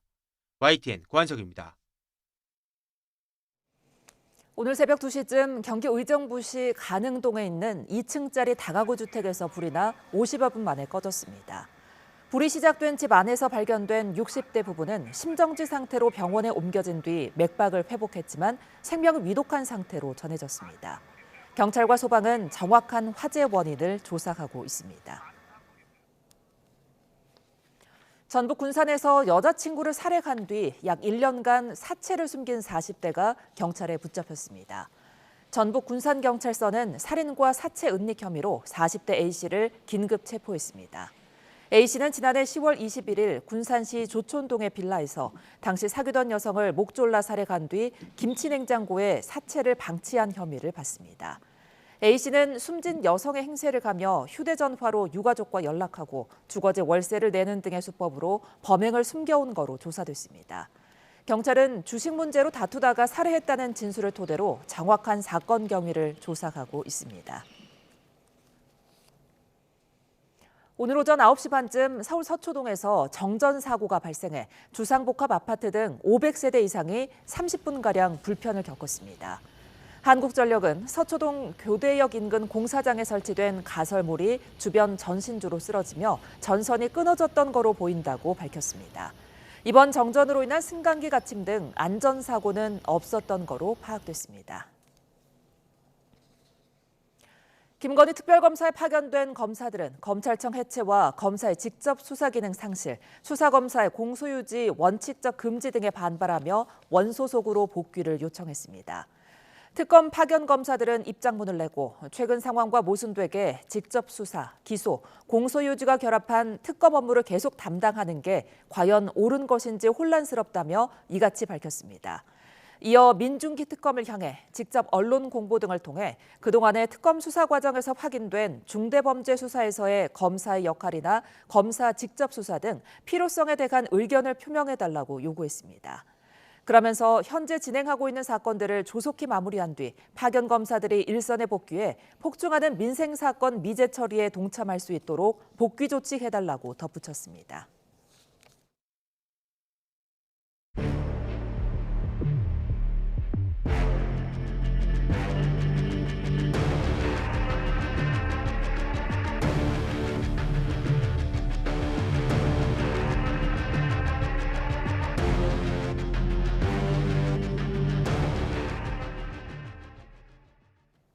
내란 우두머리 방조 등의 혐의를 받는 한덕수 전 국무총리 첫 공판이 오늘 열렸습니다. 법원은 윤석열 전 대통령 때처럼 재판 중계를 허용했는데요. 공개된 모습 직접 보시죠. 이것도 지금 이 사건 소송을 진행하는 데 있어서 어느 부분에 강조를 해서 중점적으로 진행해야 될지 이런 부분 관련되기 때문에 제가 여쭤보는 건데 말씀드린 것처럼 진술거부권이기 때문에 답변 안 하셔도 상관없습니다. 네, 피고인에게 여쭤보겠습니다. 네, 2024년 이제 12월 3일 날 비상계엄이 있었습니다. 네, 이거 그냥 12.3 비상계엄이라고 이렇게 말씀을 드리면 피고인은 12.3 비상계엄과 관련해서 그 계엄 행위가 위헌이라고 생각하십니까? 아니면 합헌이라고 생각하십니까? 네, 곤란하시면 답변 안 하셔도 됩니다. 네, 그 부분에 대해서는 그 변호사님을 통해서 말씀을 드리도록 하겠습니다. 그러나 제가 40년 가까운 그 공무원 생활을 하면서 결국 시장 경제 그리고 국제적인 이런 신인도 이런 것들을 통해서 우리나라가 발전되어야 한다 하는 그러한 신념을 가져왔던 사람입니다. 그런 차원에서 보면 계엄이라는 것은 국가를 발전시키기 위한 그러한 차원에서 봤을 때에는 그렇게 받아들이기 어려운 그러한 상황이다. 그렇게 말씀드리겠습니다. 변호사님으로 하여금 모든 것을 하도록 하고 저는 뭐 특별한 의견 제시는 하지 않는 것으로 하겠습니다. 네, 알겠습니다. 뭐 추가적으로 하실 말씀 있으시면 변호인과 상의하셔가지고 서면으로 내시기 바랍니다. 네, 한덕수 전 국무총리의 첫 재판 보셨습니다. 한 전 총리 측 위증을 제외한 나머지 혐의에 대해 부인했는데요. 자, 관련 내용과 함께 특검 수사 상황 서정빈 변호사와 함께 짚어봅니다. 안녕하십니까? 네, 안녕하십니까? 자, 한덕수 전 국무총리의 첫 재판 보고 왔습니다. 한 전 총리가 이제 계엄은 국가의 발전을 위한 차원에서 봤을 때 받아들이기 어렵다 이렇게 밝혔거든요. 그러면서 또 위증을 제외한 나머지 혐의에 대해서는 부인을 했습니다. 어떻게 보셨어요? 네, 일단 기본적으로 이제 예상됐던 그런 진술을 한 것이 아닌가 이렇게 혐의를 부인하는 태도는 수사 단계에서도 마찬가지였고 당연히 네. 재판 과정에서도 이런 변론을 할 것이다 예상을 충분히 할 수가 있었습니다. 이제 언급이 됐던 것처럼 이 당시 비상계엄과 관련해서 뭐 국가의 발전과 관련해서 받아들이기 어려운 상황이었다라고 이 계엄의 정당성에 대해서 이제 부인을 하는 그런 입장 표명을 했습니다. 예. 그러면서 결국에는 이 계엄과 관련되어 내란과 관련된 그런 방조 행위 자체는 없었다, 혹은 그러한 고의가 없었다라는 점을 조금 더 강조한 측면이 있지 않나 이렇게 생각이 됩니다. 그래서 네, 이런 부분들은 결국에는 방조 행위 그리고 방조 고의가 없었다, 내란과 관련된 그런 행위나 의사가 없었다라는 점을 다시 한번 밝힌 것으로 보입니다. 재판부가 이제 계엄이 위헌이라고 보느냐 이런 질문을 했는데 의도가 뭐였을까요?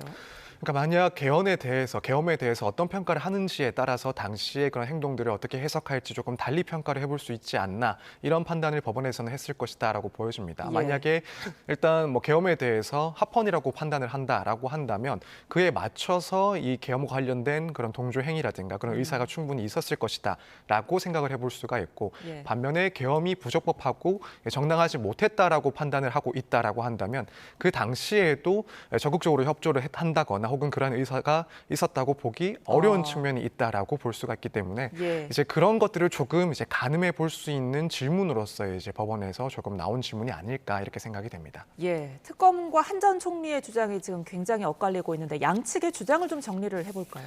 네, 결국에는 이제 특검에서 주장을 하고 있는 것은 한덕수 전 총리가 계엄과 관련해서 내란에 방조를 했다라는 겁니다. 특히 이제 국무총리의 입장에 있었다 보니까 헌법상 이런 헌법을 수호해야 할 그런 책무가 있었고 그런 책무를 유지를 했다라고 한다면 이 계엄 선포 당시에 이것을 적극적으로 제지를 했어야 된다라는 것인데 그럼에도 불구하고 이런 제지가 없었다라는 것은 결국 방조에 해당한다는 겁니다. 어떠한 특별한 자기 행동을 했어야 되는데 그런 의무를 위반했기 때문에 이 부작위로서 이 내란과 관련된 그런 방조 행위가 인정이 된다라는 것이 특검 측의 주장입니다.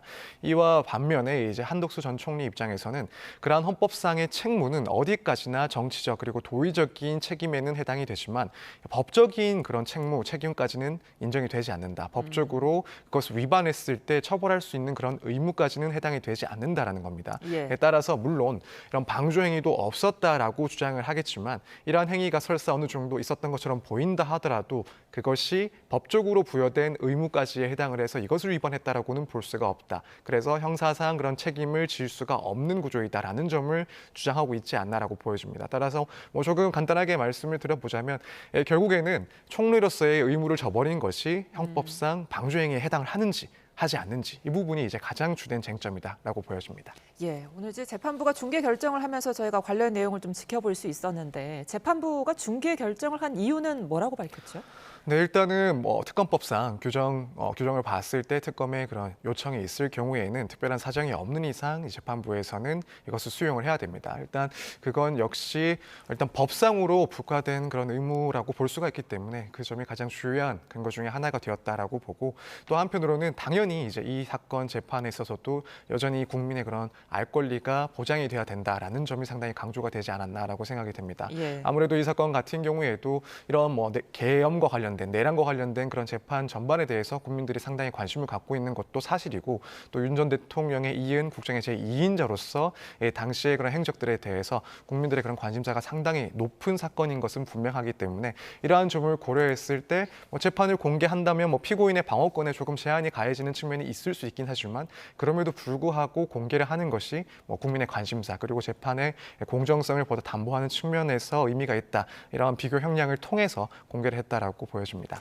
계엄 당시에 이제 대통령실 CCTV 영상은 공개하지 않았는데 이게 군사 기밀에 해당되기 때문이라고요? 네, 그렇습니다. 이제 군사기밀보호법 시행령을 보면은 만약 그 정보가 누설될 경우에는 국가 안전 보장에 상당한 위험을 끼칠 것으로 명백히 인정되는 그런 가치나 정보에 대해서 군사 3급 비밀로 규정을 하고 있습니다. 그리고 이 규정에 따라서 이 대통령실 CCTV 영상은 이 군사 3급 비밀에 해당을 합니다.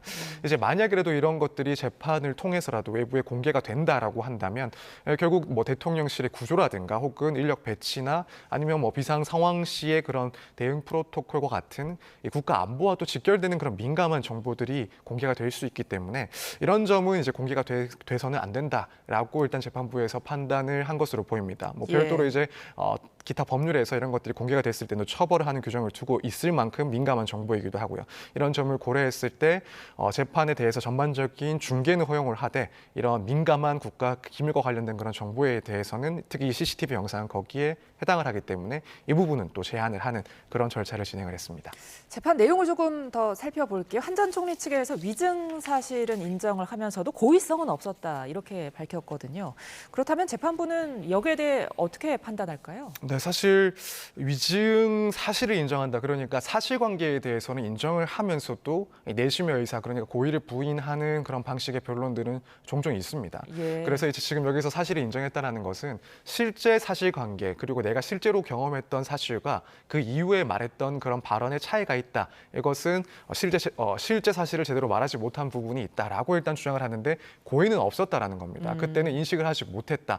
예컨대 당시에는 너무 경황이 없는 상황이라서 제대로 기억을 하지 못하고 있다가 이후에 특검에서의 그런 CCTV라든가 혹은 관련자들의 진술을 들어보니까 내가 경험했던 사실들이 기억이 났다라는 식으로 발언할 당시에는 고의가 없었다라는 주장을 하고 있는 것으로 보입니다. 결국 이런 고의와 관련된 문제에 대해서 법원에서 판단할 때는 이 발언의 그런 배경이 어떻게 나오게 되었는지 또 이 관련자들의 진술이라든가 이런 내용들에 비추어 봤을 때 발언 당시에 실제로 오해를 하고 혹은 기억을 하지 못한 상태에서 발언을 했을 만한 그런 사항이 인정이 되는가. 그렇지 않다면 그동안의 그런 발언의 내용들을 봤을 때 당시의 발언 내용이 이미 객관적인 사실을 알고 있음에도 불구하고 이것에 반하는 허위의 사실을 진술한 것이다라고 평가를 해야 될지 외부 사정이나 혹은 그런 객관적인 정황들에 비추어 봐서 고의가 인정됐는지 되지 않는지 이 부분을 이제 집중적으로 판단을 하게 됩니다. 재판부는 이제 다음 달 13일에 2차 공판기를 지정을 했습니다. 그러면서 김영호 전 통일부 장관 그리고 송미령 농림축산식품부 장관 등 이제 국무위원들에 대한 증인 신문을 한다고 하는데 이게 재판의 변수가 될 수 있을까요? 일단 증인신문 과정에서 어떠한 진술이 나오는지에 따라서는 이제 큰 변수가 될 수도 있다라고 보여집니다. 결국에는 이 비상계엄 선포 당시의 국무회의 과정에서 한덕수 전 총리가 어떠한 절차를 진행을 하고 또 어떠한 내용의 발언을 했는지 이 부분들이 가장 중요한 문제가 되는데 물론 객관적인 정황들에 비추어 봤을 때 당시의 계엄 관련 문건 등에 대해서 확인하는 내용들이 있었고 이것이 기존의 해명과는 다르다라는 점은 의심을 할 수 있는 상황이긴 하지만 보다 깊이 구체적으로 어떠한 발언이나 행동이 있었는지에 대해서는 사실 면밀하게 이제 뭔가 드러나야 되는 그런 상황입니다. 따라서 이 재판정에서의 이 증인신문 그 중에서도 당시 국무회의에 참석했었던 그런 국무위원들의 발언들이 상당히 중요할 것으로 보입니다. 따라서 김영호 전 장관이라든가 혹은 송미령 장관이 이 재판에 나왔을 때 그 진술 내용이 어떤 내용이 나오느냐, 구체적으로 한덕수 전 총리의 발언을 전달하는 그런 내용들이 진술로 이어진다라고 한다면 그 내용에 따라서 결국에는 향후의 재판에 상당히 중요한 쟁점이 해소가 되느냐, 되지 않느냐 이 부분이 조금 중요하게 결정되지 않을까 이렇게 생각이 됩니다. 그런가 하면 윤석열 전 대통령 오늘도 특검의 소환에 불출석했습니다. 지난 재판에 출석하고 나서 현기증이나 구토 증상이 있다고 사유를 밝혔는데 특검에서는 불응 시에 형소법 절차를 밟겠다 이렇게 밝혔어요. 사실 지금 소환이 제대로 이루어지지 않을 때마다 나오는 이야기이긴 하고 결국 이제 이 말이 의미하는 것은 강제 구인 절차, 체포영장 등의 집행도 고려를 하고 있다라는 입장으로 충분히 해석을 할 수가 있을 것 같습니다. 물론 법적으로 당연히 피의자가 정당한 이유 없이 소환에 계속 불응한다라고 판단을 하게 되면은 수사기관에서는 법원에다가 체포영장 등을 청구를 할 수가 있고 그렇게 발부가 되면은 이제 강제적으로 구인을 할 수가 있습니다. 다만 이제 뭐 실제로 이것이 이어질지에 대해서는 뭐 여전히 미지수라고 보는 게 맞지 않나라고 생각이 됩니다. 예. 애초에도 소환에 응하지 않는 그런 모습들이 여러 차례 반복이 됐었고 그때마다 특검에서는 강제 구인 가능성을 분명히 시사를 했습니다만 매번 그때마다 체포영장을 청구한 것은 아니었고 그렇다면 지금 상황에서도 우선 물론 검토를 해볼 수 있는 상황이긴 하지만 실제로 체포영장 청구까지 진행이 되고 집행까지 나아갈까 여기에 대해서는 조금 시간을 두고 보는 편이 맞지 않나 이렇게 생각이 됩니다. 윤 전 대통령 측에서는 이제 특검이 구치소에 방문 와서 조사를 한다면 내가 조사를 받겠다 이런 입장인데 특검이 그렇게까지 할 가능성은 높지 않겠죠? 네, 저도 개인적으로는 조금 낮지 않나라고 예. 생각이 됩니다. 사실 방문 조사 가능성은 애초에 이제 수사가 개시됐을 때부터도 이야기가 나왔었는데 한 번도 방문 조사가 시행된 적은 없었습니다. 특히 이제 지금에 와서 방문 조사를 하게 된다라고 한다면 몇 가지 조금 문제가 발생하지 않을까 이 점을 신경 쓰고 있지 않나라고 생각이 드는데 일단 수사의 그런 형평성 문제가 다시 한번 또 제기가 될 수가 있습니다. 여러 차례 이제 다른 핵심 피의자들에 대해서 특검에서는 소환 조사를 진행을 했는데 예. 전직 대통령에 대해서 방문 조사를 한다라고 한다면 사실 이런 특혜 시비가 다시 한번 불거질 수가 있는 그런 문제가 되지 않을까 이렇게 생각이 됩니다. 그리고 이제 그것만큼이나 중요한 게 결국 주도권 문제가 또 생길 수가 있는데 결국 이제 특검 입장에서 그동안 해왔던 것과는 다르게 방문 조사를 실시한다라고 한다면 사실 수사의 주도권을 조금 뺏긴 듯한 그런 형세로 보여질 가능성이 있습니다. 그리고 앞으로 또 추가적인 조사를 하게 된다면 윤 전 대통령 측에서는 소환 조사보다도 이미 한 차례 진행이 됐다고 보이는 그런 방문 조사를 계속 고집할 가능성이 있고 그렇게 되면 특검 입장에서도 계속해서 이런 소환 조사보다 방문 조사가 진행돼야 될 가능성이 상당히 높아지지 않을까. 그렇다면은 주도권이라든가 향후의 그런 조사 방식을 고민했을 때도 이 특검 측에서는 윤 전 대통령의 그런 방문 조사 요구를 수용할 가능성이 상당히 낮지 않나 개인적으로는 그렇게 보고 있습니다. 예, 이런 상황 속에서 윤 전 대통령 어제 내란 재판에 또 불출석했는데 보석 신문 결과 언제쯤 나올까요? 통상 이제 규칙에 의하면은 7일 이내에 결정을 하도록 규정을 하고 있습니다. 따라서 이 7일 이내 그렇다면 뭐 이번 주 안에는 빠르면은 결론이 날 수도 있지 않나. 늦어도 다음 주 정도에는 결론이 나지 않나 이렇게 통상 사례들과 비교했을 때는 그 정도로 예측을 하고 있긴 합니다. 예. 사실 뭐 지금 보석 심리 물론 사회적으로 상당히 관심을 많이 갖고 있는 그런 절차이고 그 결론에 대해서도 상당히 주시를 하고 있는 내용이긴 하지만 사실 내용면을 따져봤을 때는 법원에서 특별히 많이 고민을 할 만큼 뭐 쟁점이 복잡하다거나 혹은 들여다볼 사안이 방대하다라고 생각되지는 않습니다. 그래서 그런 점을 고려한다면 그래도 일주일 안에는 어느 정도 결론이 나오지 않을까 이렇게 전망을 하고 있습니다. 예. 자, 김건희 특검 이야기도 좀 해보겠습니다. 한학자 통일교 총재 법원에 구속 적부심 신청을 했는데 내일 오후에 이 신문이 열린다고 하죠. 결과 어떻게 될까요? 개인적으로는 구속 적부심 결과는 그런 청구가 기각될 가능성이 더 높다라고 생각을 하고 있습니다. 예. 왜냐하면 지금 한학자 총재가 구속이 된 지가 불과 며칠밖에 지나지 않은 상황입니다. 그런 상황에서 특별한 사정 변경이 있다라고 보여지기가 힘든 시점인데 이때 구속 적부심을 신청했다고 해서 과연 결론이 달리 날까? 개인적으로는 그렇게 날 가능성은 상당히 적다라고 보고 있습니다. 결국 구속영장이 발부되는 과정이나 혹은 구속 적부심이 진행되는 과정에서도 가장 중요하게 보는 것은 증거인멸의 우려가 있는지 또 도주의 우려가 있는지 여부입니다. 그런데 불과 10일이 아직 안 되는 그 기간 동안 증거인멸의 우려가 없어졌다라고 보기에는 사실 그럴 만한 사정이 없었다라고 보입니다. 특히 이 증거인멸의 우려와 관련해서 한학자 총재에게 상당히 좀 불리하게 작용됐을 것이다라고 보이는 점이 결국에는 이제 통일교의 총재로서 한 지도자로서 외부에서 수사나 재판을 진행할 경우에는 관련자들의 진술을 왜곡시키거나 혹은 번복시킬 가능성 그리고 다른 증거들에 대해서도 조직적으로 은폐를 할 가능성이 분명히 있는 그런 지위라고 보여지는데 이 점이 역시 변동 없는 현재까지의 시점에서의 그런 판단을 예상을 해본다면 사실 구속 적부 심사에 있어서도 마찬가지로 이제 구속 상태는 계속되지 않을까 이렇게 전망을 하고 있습니다. 예, 끝으로 조금 전 김건희 특검에 소속된 파견 검사 전원이 민중기 특검에게 이제 원대 복귀를 요청했다는 소식 저희가 전해드렸는데요. 이렇게 되면은 앞으로 김건희 특검 수사는 어떻게 되는 걸까요?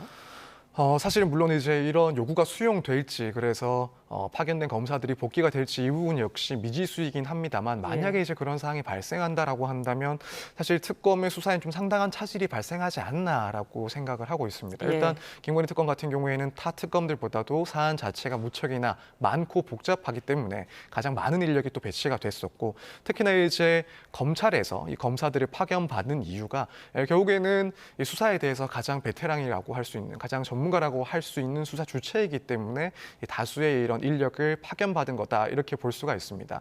그리고 뭐 실제 김건희 특검이 지금까지 상당히 좀 신속하게 이 쟁점들에 대해서 수사가 진행될 수 있었던데 가장 큰 요인 중에 하나도 이 파견 검사들의 역할이 많이 크지 않았나 개인적으로는 생각을 하고 있는데, 만약 이제 복귀가 결정이 된다라고 한다면 수사의 주력이라고 할 수 있는 전문가들이 이제 대거 이탈되게 되는 그런 결과가 발생하기 때문에 사실 남은 그런 사안들에 대해서 속도가 많이 좀 떨어지지 않을까 이런 걱정이 되는 시점이긴 합니다. 따라서 뭐 이 부분 실제로 이런 요구들이 수용이 될지 혹은 무마가 되고 다시 특검이 원활하게 굴러갈지는 지켜봐야 되긴 하겠으나, 사실 이런 인력이 이탈된다라고 한다면 수사에 있어서 좀 상당한 차질이 걱정이 된다 이렇게 개인적으로 생각을 하고 있습니다. 알겠습니다. 지금까지 서정빈 변호사와 함께했습니다. 고맙습니다. 감사합니다.